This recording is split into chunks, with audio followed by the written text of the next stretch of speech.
1 Kings 17, Elijah fed by ravens.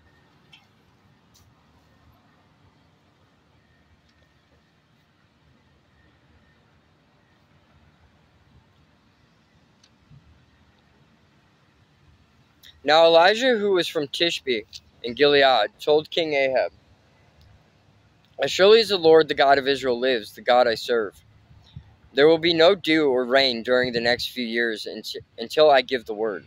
Then the Lord said to Elijah, "Go to the east and hide by Kerith Brook, near where it enters the Jordan River. Drink from the brook and eat what the ravens bring you, for I have commanded them to bring you food." So Elijah did as the Lord told him and camped beside Kerith Brook, east of the Jordan.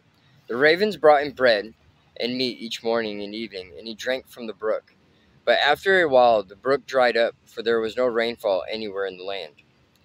The widow at Zarephath. Then the Lord said to Elijah, "Go and live in the village of Zarephath, near the city of Sidon. I have instructed a widow there to feed you." So he went to Zarephath.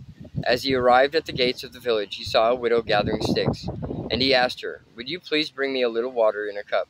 As she was going to get it, he called to her, "Bring me a bite of bread too."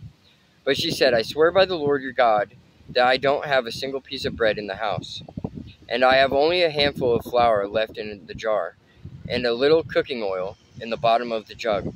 I was just gathering a few sticks to cook this last meal, then my son and I will die." But Elijah said to her, "Don't be afraid. Go ahead and do just what you've said, but make a little bread for me first.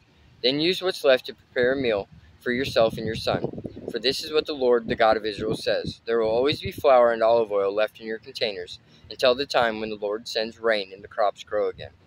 So she did as Elijah said, and she and Elijah and her family continued to eat for many days. There was always enough flour and olive oil left in the containers, just as the Lord had promised through Elijah. Sometime later, the woman's son became sick. He grew worse and worse, and finally he died. Then she said to Elijah, "O man of God, what have you done to me? Have you come here to point out my sins and kill my son?" But Elijah replied, "Give me your son." And he took the child's body from her arms, carried him up the stairs to the room where he was staying, and laid the body on his bed. Then Elijah cried out to the Lord, "O Lord my God, why have you brought tragedy to this widow who has opened her home to me, causing her son to die?" And he stretched himself out over the child 3 times and cried out to the Lord, "O Lord my God, please let this child's life return to him."